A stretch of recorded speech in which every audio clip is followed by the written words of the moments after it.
Chelsea are a complete laughingstock. Are they in fact the biggest laughingstock in the history of the Premier League at the moment? I'm not talking about necessarily on the pitch. Of course, they've had so much success over the past 20 years or so, but they've done it by buying everything. They have admitted under Clearlake and under Todd Bowley that the previous ownership of Roman Abramovich cheated, that they financially doped, that they set up offshore bank accounts, that they made illegal payments. They've admitted to that. But in fact, I think what Clearlake and Bowley are now doing is even worse. It's even more embarrassing for their fans. If you look at the Chelsea influencers, if you watch their YouTube videos since Mauricio Pochettino's sacking yesterday, it is a basket case of differing opinions. You've got Rory Jennings saying that even though he hates Mauricio Pochettino, this timing is ludicrous because Pochettino had got the players back on side, he'd got them playing, he'd got them to 6th place. Only 6 points behind Spurs in 5th. They weren't even that far behind Villa in 4th for Champions League football. It is a complete laughingstock at Chelsea. And as a Spurs fan and such a lover of Mauricio Pochettino and all the work he did at Spurs and impressed by what he was doing at Chelsea, I just cannot believe how clueless these owners at Chelsea really are. I'm going to talk more about this later on in the episode because this will be another transfer news and transfer gossip episode.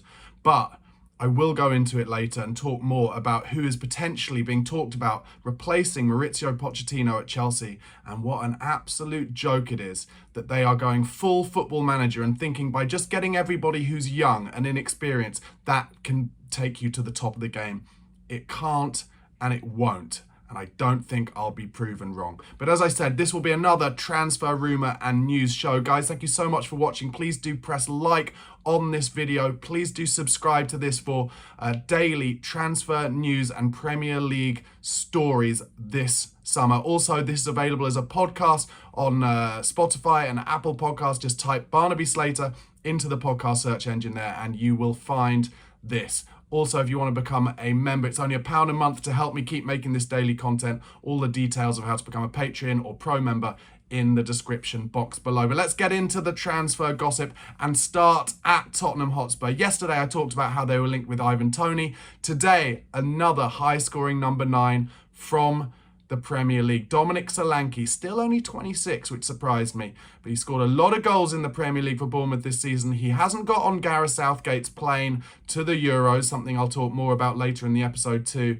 But Tottenham now sniffing around. Clear that Spurs are interested in a number 9, even though the rumours have come out today that Richarlison has spoken to the club, told them that he wants to stay. He's not interested in any offers from Saudi or elsewhere. And the club have apparently said to Richarlison, we also want you to stay too. So what Tottenham are clearly looking for is another number 9 to compete with Richarlison. So then Heung-min Son can just play on the left and potentially Spurs will get in another left-sided winger to compete with Sonny out there as well. Other Tottenham rumours doing the rounds today that Spurs will rival Aston Villa for defender Andrea Cambiasso, 24 years old, Juventus player. He's valued at £34 million by Juventus. This makes a little bit of sense though, because also rumoured to be joining Spurs, or Spurs are linked with, is Riccardo Calafiori from Bologna. Now, Bologna are happy to sell this player. They want to get some money through the door. They're looking at 30 million euros. However, Juventus, who of course, as I said, Cambiasso plays for, they are interested in replacing Cambiasso with Calafiori.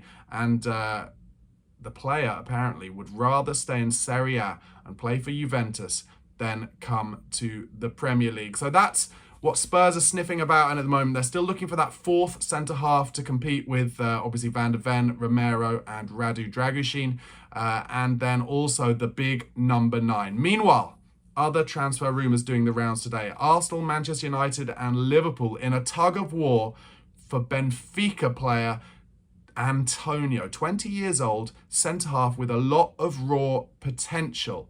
I'm going to talk a bit more about Liverpool and potential signings later on in this episode, but it does interest me that they are going for a centre-half. Obviously, there was a lot of talk when Jurgen Klopp announced that he was leaving that Virgil van Dijk would be kind of looking at his potential options going forward. I do wonder whether a lot of those kind of older Liverpool players Trent Alexander-Arnold, as an example, he's not older, but he's, mid-20s now, and he's only got a year left on his deal. I think Van Dijk's only got a year or two maybe left on his deal.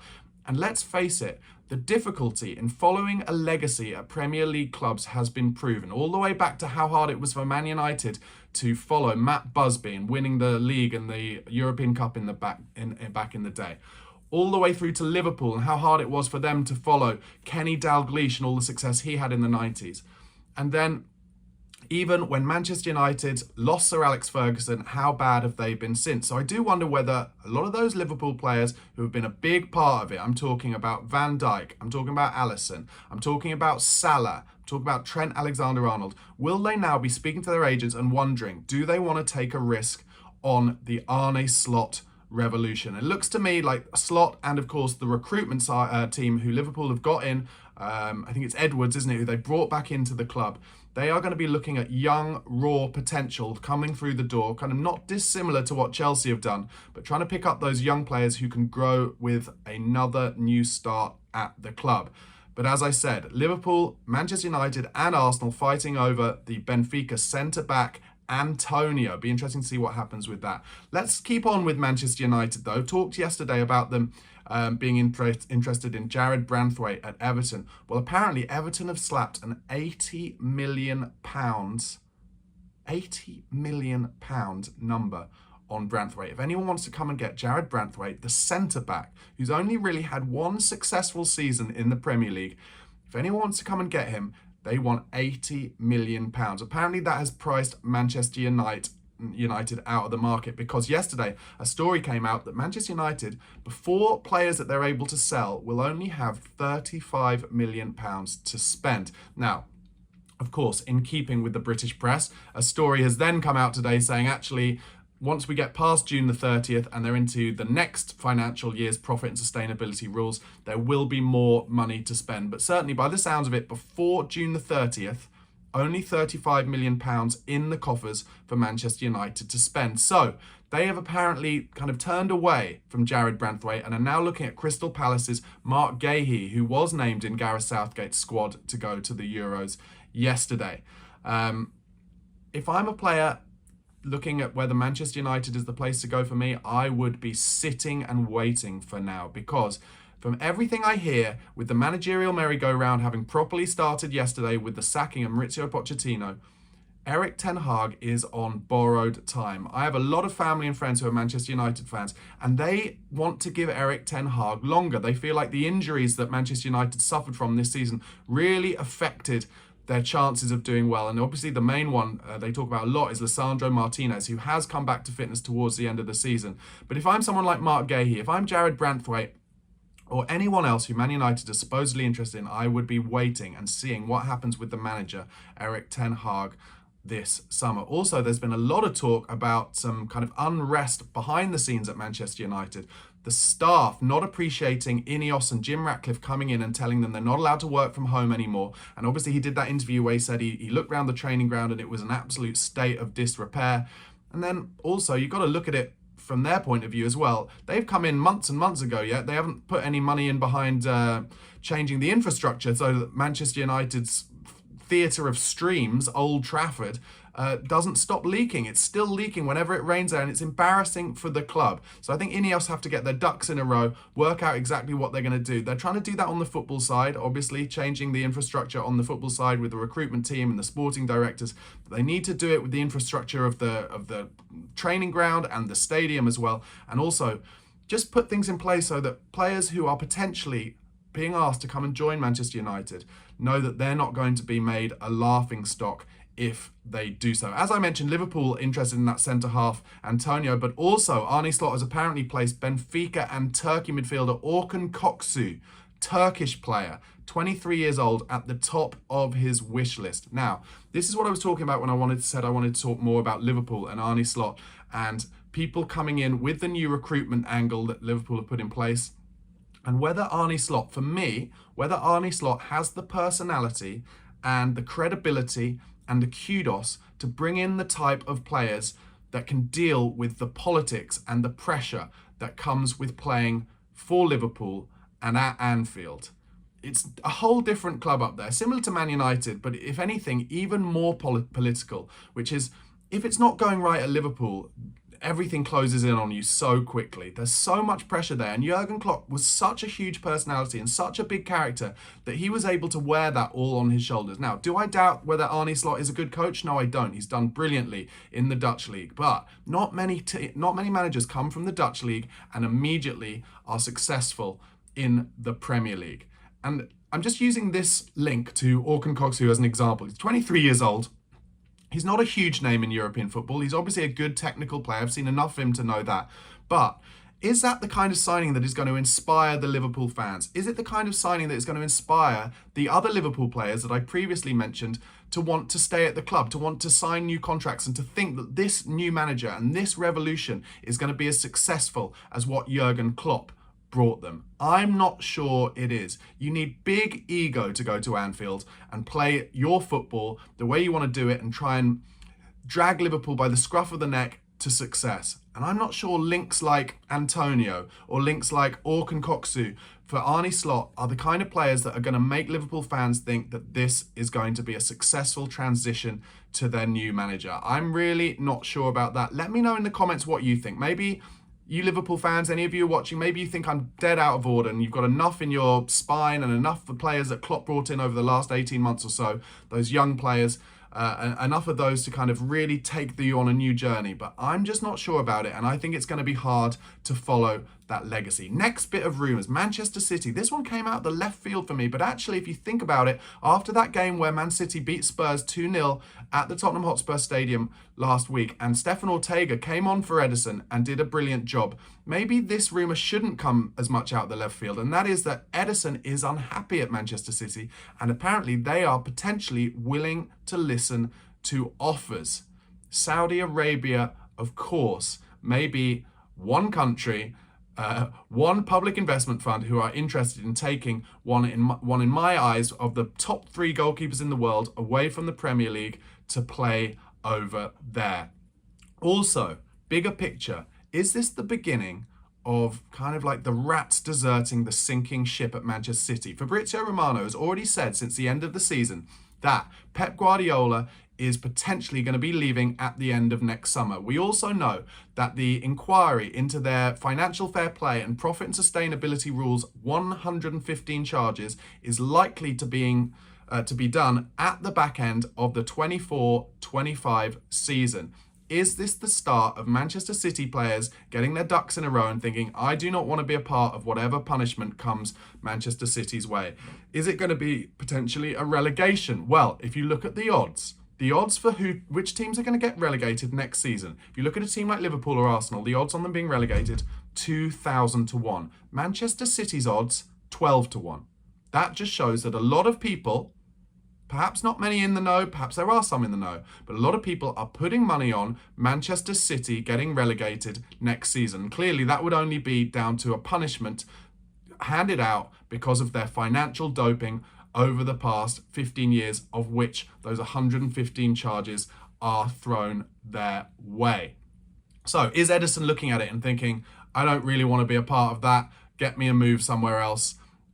Talking to his agent, getting them to leak that out. It'll be interesting to see whether there's any more links with other Manchester City players this summer, big Manchester City players, as they wonder what's going to happen to them. If you look at what happened with Calciopoli in Italy when those big clubs, Juventus, were sent down a couple of divisions, lots of players left, but there were some players like Gigi Buffon who stuck with them. I think they were sent down 2 divisions. Realistically, if you are a fan of fair play in this country, you've got to be looking at Man City and say they need to take a punishment that is similar to that.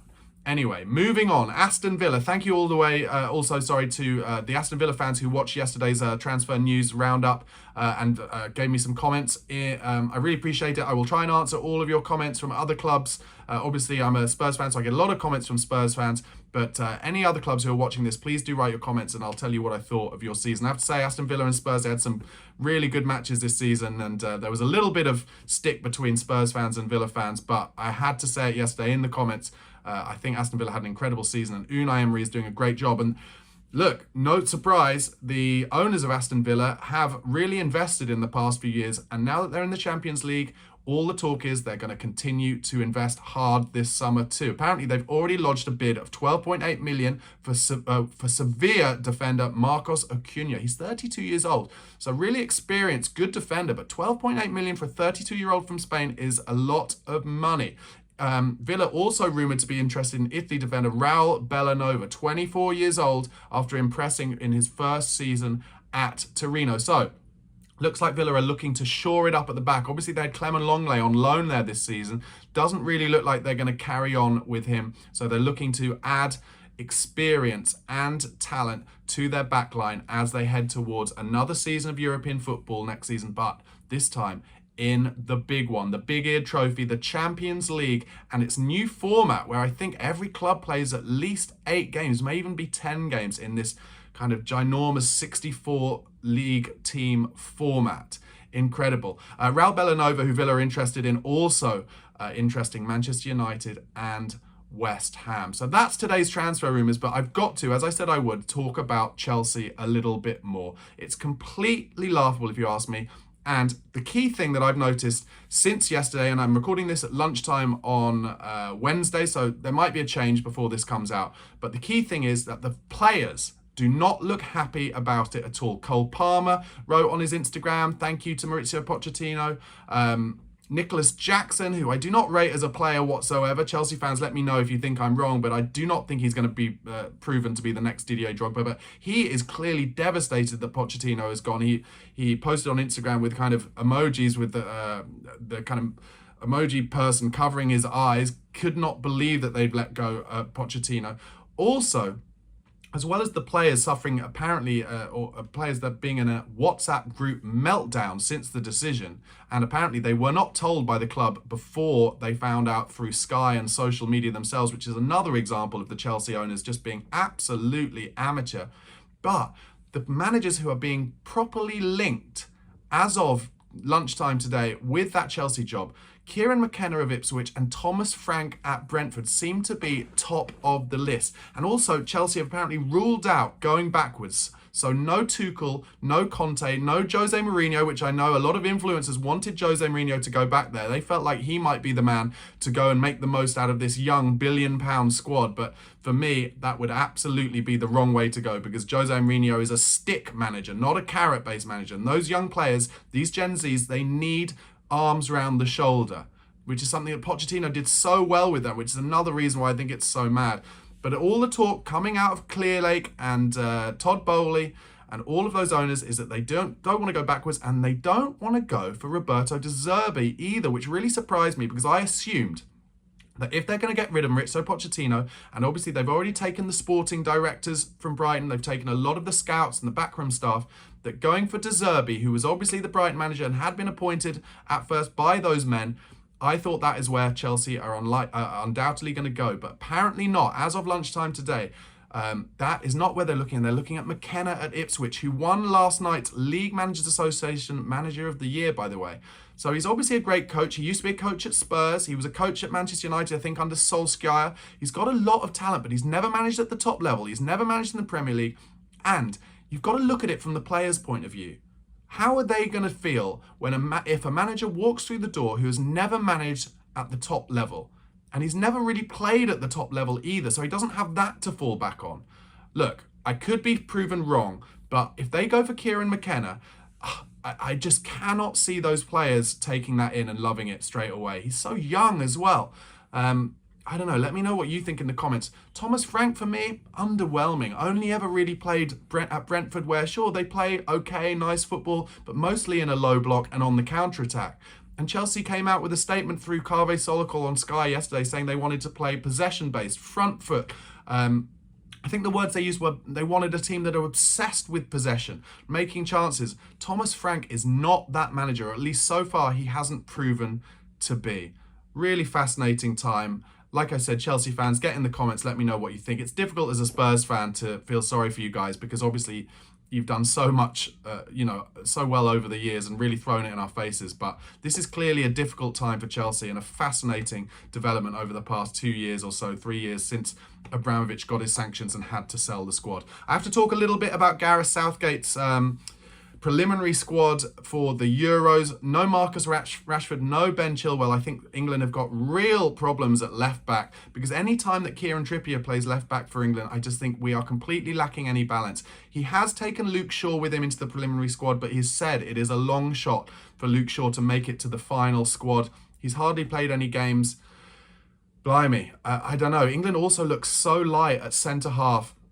And even at centre midfield, if you take out, obviously, Declan Rice is a shoo-in. After that, in central midfield, we picked so many forwards, and I can't see Bellingham playing in central midfield. I can't see him picking Foden in central midfield. I think Southgate is too pragmatic for that. So you're looking at someone like Mainu playing central midfield, or Adam Wharton got in the squad. Looks like a good player, but incredibly inexperienced at the top level. So I've been very confident that I think England can win this tournament, but actually looking at that squad, I'm now a little doubtful whether we have what it takes kind of in the defensive midfield and centre half and left back parts of the pitch to really trouble it at the back end of the tournament. I hope I am wrong. But one thing I will say for Southgate, he hasn't stuck to his old men. He hasn't taken Jordan Henderson and Raheem Sterling. They've not been in good enough form, so he said no, and he's taken a risk on some young players. That is something that a lot of people have accused him of not doing, so fair play to him this time. But he's got a great record in tournaments, and if this is the tournament where he doesn't have a great record, doesn't do well, then maybe that's something that will then be thrown back in his face. The final thing I want to talk about today, Dan Ashworth, Newcastle sporting director or CEO, whatever his official role is. He has just been caught out as being the biggest boomer in town, on gardening leave, because Manchester United are taking him as their CEO, sporting director, whatever the head of football, whatever the correct role is. But he's on gardening leave, so he's not allowed to do anything, but he's been caught sending emails from his Newcastle United email account to try and get work going at Manchester United before he's allowed to. I'm sorry, that is just embarrassing. What a boomer, what an idiot. And I think Newcastle will now try and take more money from Manchester United for compensation as a result, and the book may well be thrown at them.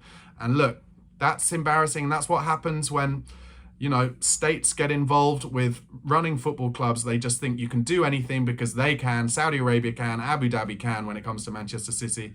And sometimes you get caught. And let's hope that the authorities make an example of this, because it shouldn't be happening. And back many, many years ago, Spurs had a sporting director called Frank Arneson, and Chelsea poached him from Tottenham, and a similar thing happened. And in the end, Daniel Levy got £5 million extra in compensation for it, and rightly so. Anyway, guys, thank you so much for watching today's Premier League transfer news and overall gossip and news episode. I really appreciate it. Please do give the video a like. Please do press subscribe for more of these daily transfer videos over the summer, and go over to Spotify or Apple Podcasts, give me a follow, subscribe and rating over there. And finally, as I said earlier, if you want to help support this daily content, you can become a member. It's all the details are in the description box. You can become a patron or a pro member. Really appreciate you watching. Thanks again. Have a great day. Goodbye.